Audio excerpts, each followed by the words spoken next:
कदाचित ही गोष्ट ऐकली तर स्वामी तुम्हालाही संकेत देतील. श्री स्वामी समर्थ यांच्या भक्तीत रमलेला एक तरुण होता. त्याचं नाव विनायक होतं. तो ना गरीब होता ना श्रीमंत होता. त्याच्या आयुष्यात एकच गोष्ट कमी होती, शांतता. दिवसभर काम, रात्री चिंता, मनात प्रश्नच प्रश्न. स्वामी, माझं काहीतरी चुकतंय का? एके दिवशी रात्री उशिरा झोपला आणि अचानक त्याला एक स्वप्न पडलं. तो एका जुन्या मंदिरात उभा होता. सगळीकडे अंधार, फक्त एक मंद प्रकाश देत होता. तेवढ्यात कुणीतरी मागून म्हटलं, भिवू नकोस, मी तुझ्या पाठीशी आहे. तो आवाज ओळखीचाच होता. तो वळून मागे पाहतो तोपर्यंत कोणीच नव्हतं.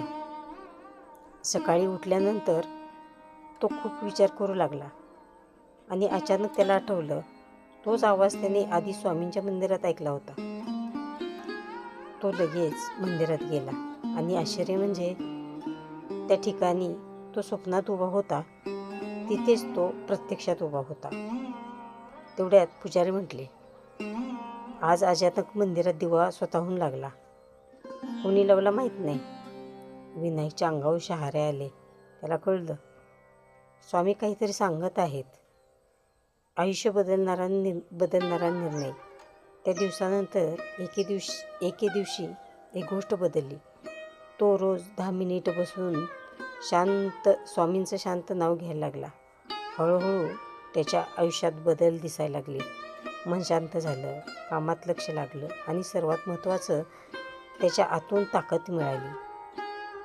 काही महिन्यांनी तो पुन्हा मंदिरात गेला आणि मनात म्हणाला, स्वामी, तुम्ही खरंच माझ्यासोबत होता का? तेवढ्यात मंदिरातील घंटा आपोआप वाजली आणि त्याला पुन्हा तोच आवाज ऐकू आला, भिवू नकोस, मी तुझ्या पाठीशी आहे. मी कधीच दूर नव्हतो.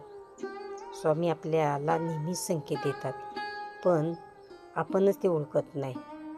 थोडा वेळ शांत बसलो तर उत्तर आपोआप सापडतं. हा व्हिडिओ आपल्याला कसा वाटला? आवडला असेल लाईक, शेअर, सबस्क्राईब करायला विसरू नका. श्री स्वामी समर्थ.